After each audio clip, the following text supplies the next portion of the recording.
Eric Clapton used the Vox V846 in the early Cream days, and to me it's a very vintage, mellow sounding wah pedal. It's not as aggressive as some modern wahs can sound, and it's got quite a narrow range to the sweep, so it never gets super bright and harsh, and it never gets super bassy and deep either. It stays in a really nice musical range that's well suited to guitar. But I'm a bit more interested in how Eric Clapton's actually using the wah pedal, and also why, what is it achieving musically, because I've been learning some Cream tunes and there's a bit more to it than I originally thought. So the tune I'm mainly going to be focusing on is White Room, just because there's so much great wah pedal playing in that one track. And the first thing I noticed was that in what I'll call the bridge sections for that piece, he's using the wah as kind of like a manual custom modulation pedal. He's taking what are actually quite plain sustained chords and making them a lot more interesting by giving them this rhythmic modulation where you can control the depth and the curve of the modulation sweep with your foot. I'll try and give you some examples of the differences you can get.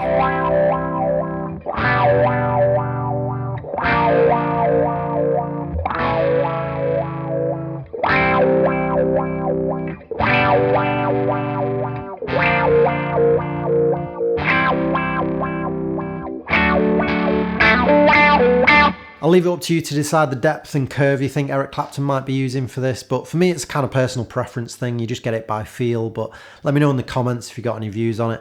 But it's not just the curve and the depth that you might want to play around with. You can also play around with the specific rhythms as well, and I think Clapton does this, because in the first bridge I'm sure he's just sort of tapping twice on the wah pedal per beat.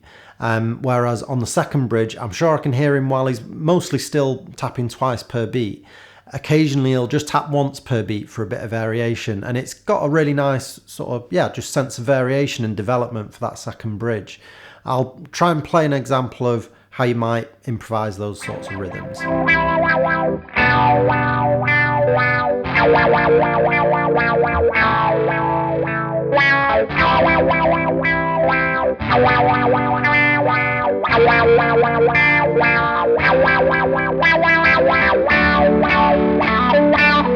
Just to give you some more ideas, you can take it further by playing even more specific rhythms if you want on the wah pedal that obviously a standard modulation pedal or an auto wah or anything like that just can't do. I'll try and play like an Isaac Hayes influenced jazz funk thing to show you what I mean.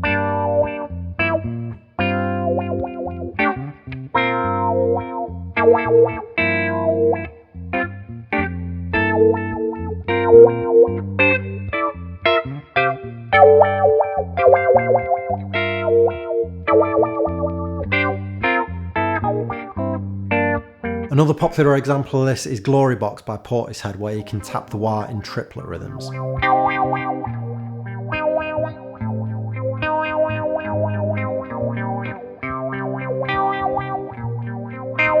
So when Clapton uses wah for lead playing, he'll often just tap the wah along to the beat of the music, and if you want a super simplified way of how Eric Clapton just generally uses wah, then this is probably it. Just tap the wah along to the beat of the music.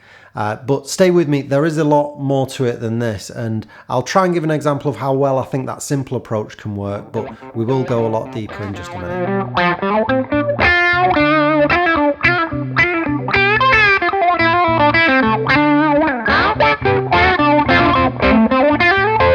So that's just tapping in quarter notes or crotchets, basically tapping dead on the beat. You can also go twice as fast at eighth notes or quavers, whatever you want to call it, basically tapping twice per beat.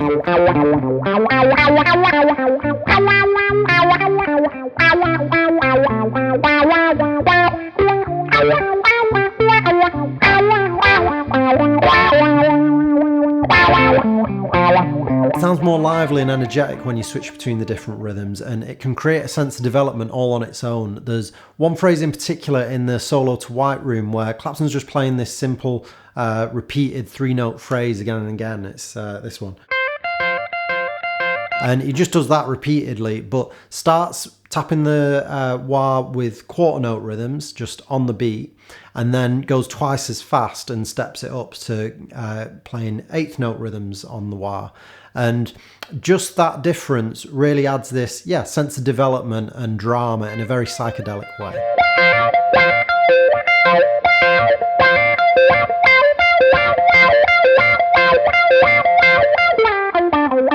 do my best to attempt a good chunk of the full solo to White Room and see if you can hear how he's getting a sense of tension and release and development for the solo, not just from his excellent note choices and phrasing, you know, but also from the way that he's using the wah and the way that his use of the wah integrates perfectly with the kind of peaks and troughs of the structure of the solo as well.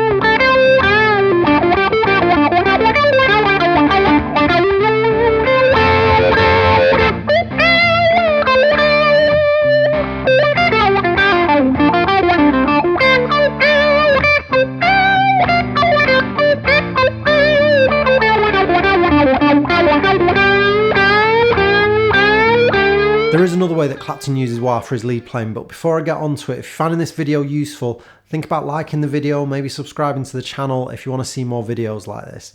So the other thing I've noticed about when Clapton's using wah for his lead playing is that he'll use it to kind of highlight specific notes in a phrase, or he'll use the wah to kind of mimic the general shape of the melody that he's playing. It's really cool, and he seems to just mix this seamlessly with the more standard approach that we were talking about before, where he's just tapping his foot up and down rhythmically. I'll play two of the lead parts from verse 2 of White Room, and on this first one, notice how on the first bar there's nothing that special going on. He's just tapping the wah pedal in a rhythmic way that we were talking about before.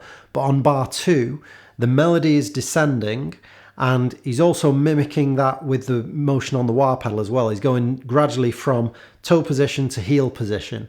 He resets kind of halfway through the bar, just I think so you don't lose the sense of motion, but it's still a descending melody, you know, and it emphasizes that sensation really nicely. And just for the very last note, which is a slide up, he cocks the wah forward into the toe position to get that kind of ending on a high sort of feel.